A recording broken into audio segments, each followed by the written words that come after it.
Hello, everybody. Welcome back to the Mainstream Indie channel, where we talk about all things indie music. And honestly, there has been a theme of indie music. I'm sure you've caught it. I'm sure if it's even one that you've thought about before.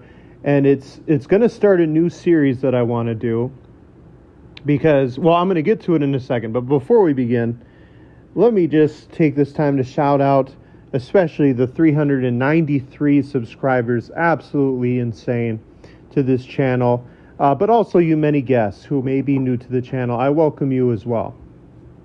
With that out of the way, let me get back to what I was saying.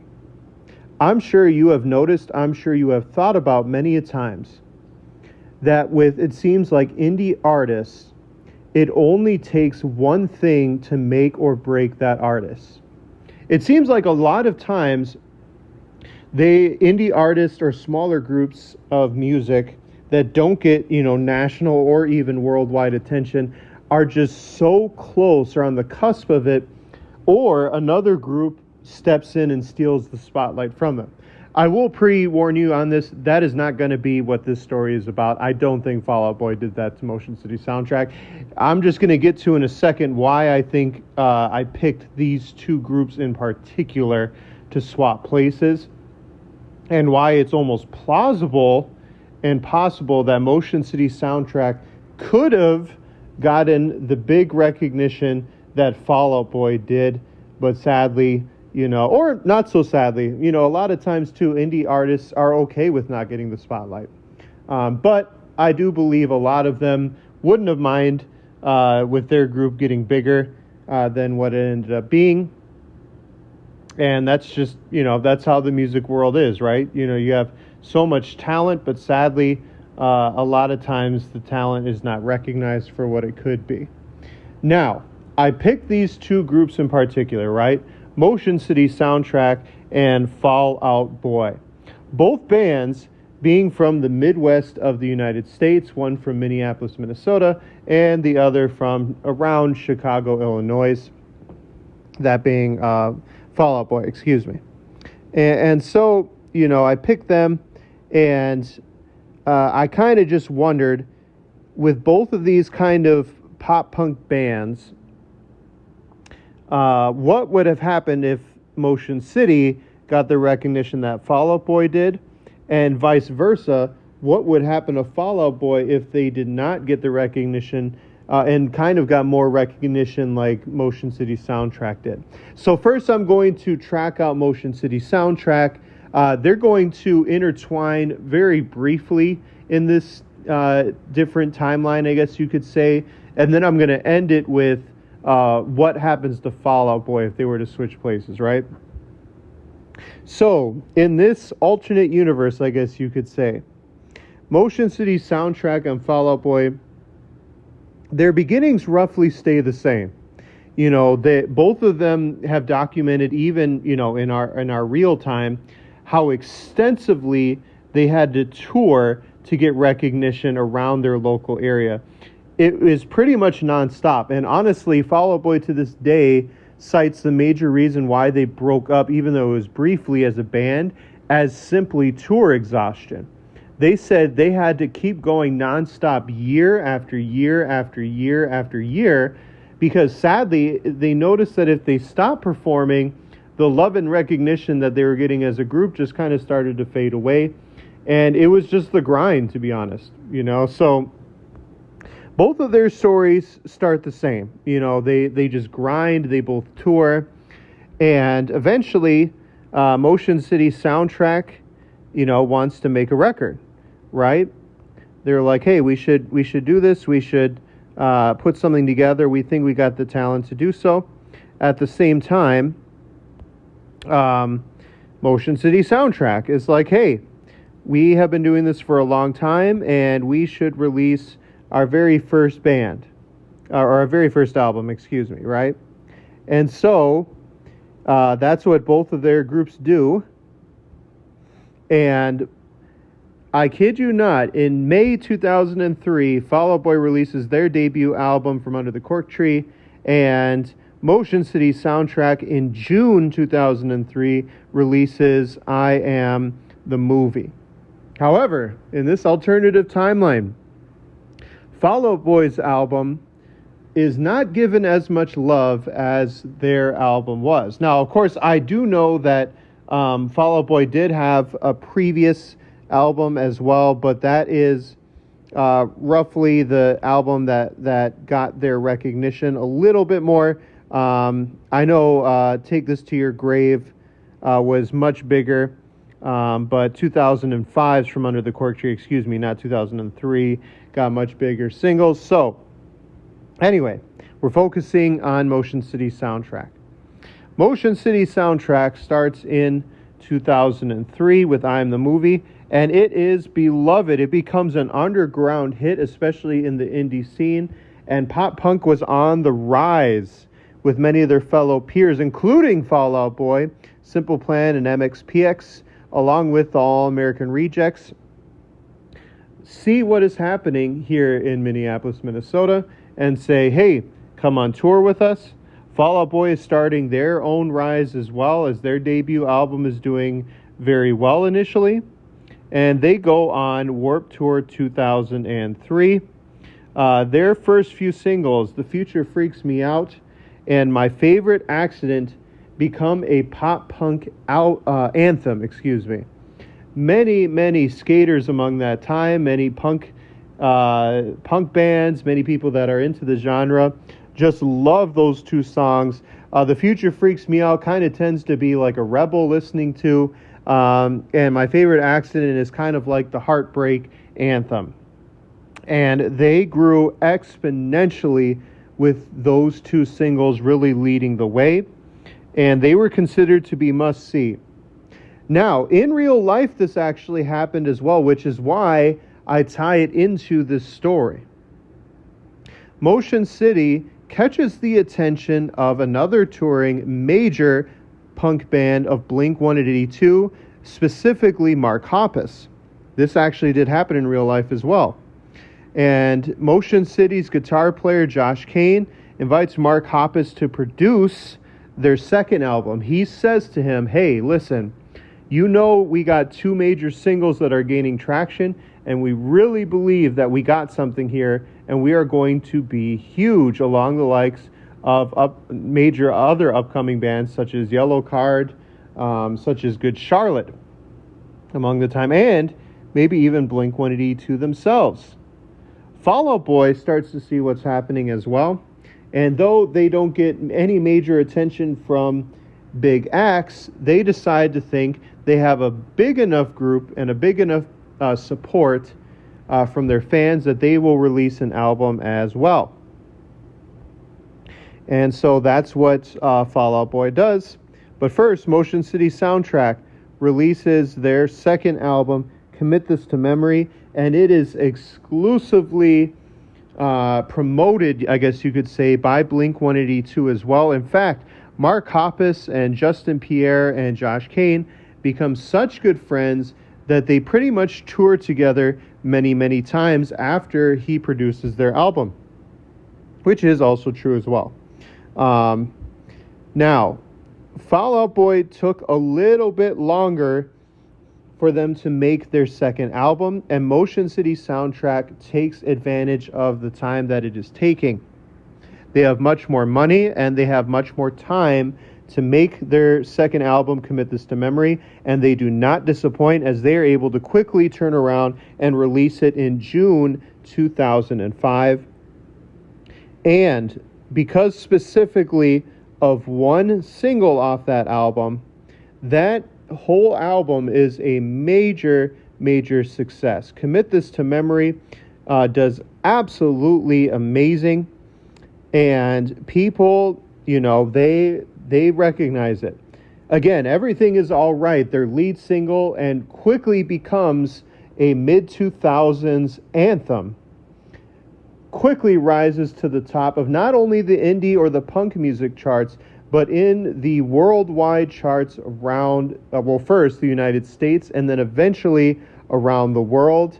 Many young people see this as an anthem for mental health specifically and the struggles that they go through. And it charts. Boy, does it chart. I would say it charts even bigger than Fall Out Boy's initial single did, Dance Dance. Their second single, which they decide to wait on for a few months, is called Hold Me Down. And that one becomes a major, major success. In fact, it replaces their initial love ballad of My Favorite Accident. Many people play this as their heartbreak song if they are going through a breakup or to save their relationship, and it is massive. And their third single, LGFUAD, becomes a party anthem played on parties all over the world. Motion City Soundtrack is just dominating the charts at this time, especially behind the song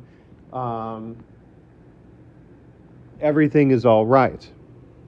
Now, at the same time, Fall Out Boy, like I said, kind of had to delay for a little bit in releasing their second album. And along that period of time, all was not well either among Motion City Soundtrack, as Justin Pierre was starting to battle problems with alcohol addiction. However, Fall Out Boy would come through with their next album, Infinity on High, which is released in 2007, 2 years after Motion City Soundtrack's second album. And it does pretty decent. Their song, Thanks for the Memories, becomes an underground indie anthem. Many people love it. They love the tempo changes, the different styles of music as well. But because their second album took so long and the domination of Motion City Soundtrack during that time, it does not get nearly the recognition that it gets today. Now, we are entering further into 2007. Motion City Soundtrack knew that they had to take advantage of that second album's popularity, and they decided to bring in big guns. They bring back Mark Hoppus, even though in real life it was more Adam Schlesinger from Fountains of Wayne. And they also bring in Rick Ocasek of The Cars, which is, in real life, that is what happened. But in this scenario, Mark Hoppus decides to go with Rick and produce their third album as well. Now, in real life, Motion City Soundtrack did not get along with Rick at all. He said that the whole experience was a bum out. He struggled with writer's block, and his alcohol addiction really came through. Now, because Mark Hoppus was there, he was able to really help guide Motion City Soundtrack with fighting with Rick. But the problem was, even if It Kills Me was released in 2007, and many fans were not really fond of the big new direction that Motion City Soundtrack had on their third album, Even If It Kills Me. It was much more polished. There was no kind of teenage rebellion anthem on there. People did like the album for one of its songs, This Is For Real, and the very first song off the album as well, Fell in Love Without You, but it was definitely a fall from grace. And sadly, Motion City Soundtrack decided to break up completely. Around the same time, though, Blink-182, because of how successful Motion City Soundtrack was getting, also still ended up breaking up. I mean, hey, we all know that Mark Hoppus was all for making music, but Tom DeLonge was not. So Mark Hoppus essentially becomes Motion City Soundtrack's manager during this time. He gets Justin the help that he needs while promising fans they were going to come back bigger and better than ever. In the meantime, Fall Out Boy releases their third album, Folie à Deux, released in the next year, 2008.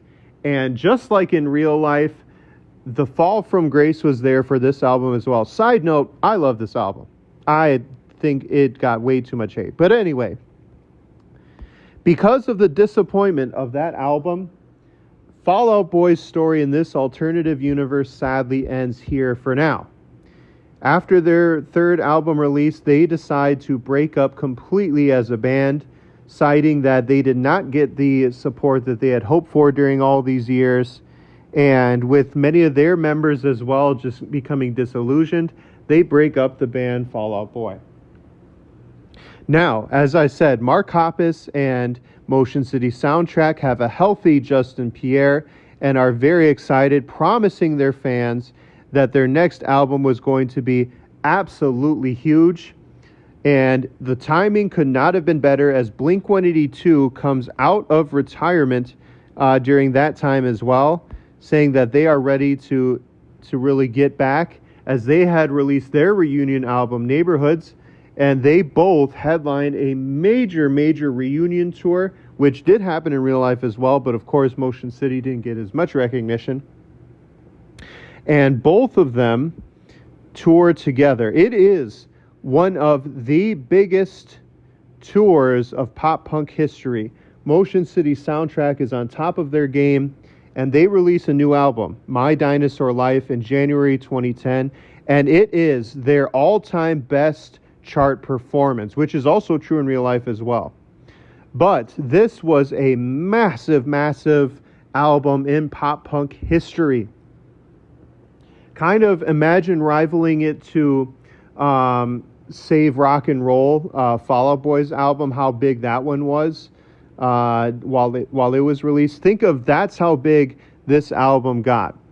Their lead single and their biggest one was called Her Words Destroyed My Planet, but also kind of like a self-help, mental health song, A Life Less Ordinary, got massive love from the fans as well. And they were just doing absolutely amazing. It's kind of sad because during this time, this is, I think, when Motion City Soundtrack in real life started to become disillusioned, because they brought their big guns to this album and really hoped that this was going to catapult them into mainstream success, and it didn't. But in this alternative universe, it really does, and they are seen as one of the biggest bands, especially with rock and roll and punk, of the 2000s and the 2010s. Motion City Soundtrack just keeps going, and at that point, they had gained such mainstream success that they were touring with other major bands. They did release more music. Their next album was simply called Go. And while it did have a slight drop-off, fans of Motion City Soundtrack were worldwide at this point, and they were enough to carry this album, even though they didn't have any major singles coming off of it. However, their very next album, their sixth one, was called Panic Stations, and they collaborated with an older producer, and it was mostly recorded live, and it also was a major success coming off that album. I Can Feel You did amazing, and yeah, it was almost seen as really their swan song. You know, as Justin decided to go really tour by himself for the very first time after this album, but he was very happy with him in the band, and he was not against them really kind of reunited and coming back together in the future. And to this day, we still wait on their next album, but they are very excited for the future. However, you fans of real Fall Out Boy will not be disappointed, as Fall Out Boy came 10 years later and decided to do many reunion tours with other older pop punk bands. Think of like All American Rejects, Yellowcard, Goldfinger. And they decided to give a lot of shows for their fans, which they appreciated. But yeah, that's kind of my idea. You know, I think it's a cool idea. What if these smaller bands got the love and attention from mainstream worldwide audiences that they did not get? What would happen? You know, definitely a huge change where Motion City becomes one of the biggest bands. Justin Pierre becomes a major cultural icon, maybe rather than Patrick Stump. And other members of Fall Out Boy as well, like Pete Wentz. Mark Hoppus and Blink-182 become even bigger because of their support with Motion City Soundtrack. In fact, he becomes even bigger himself rather than maybe Tom DeLonge because of his involvement with Motion City Soundtrack. And Fall Out Boy, yes, they don't get the success that they have, but they get major love, especially from the Midwest United States and their fans as well. So it's a happy ending for them too. But what do y'all think? What do you think would happen if Motion City Soundtrack got the attention that Fall Out Boy did? Do you think that they really would have gotten that big as I described? Do you think it would have fallen apart? I want to hear from you, and I will see you guys next time.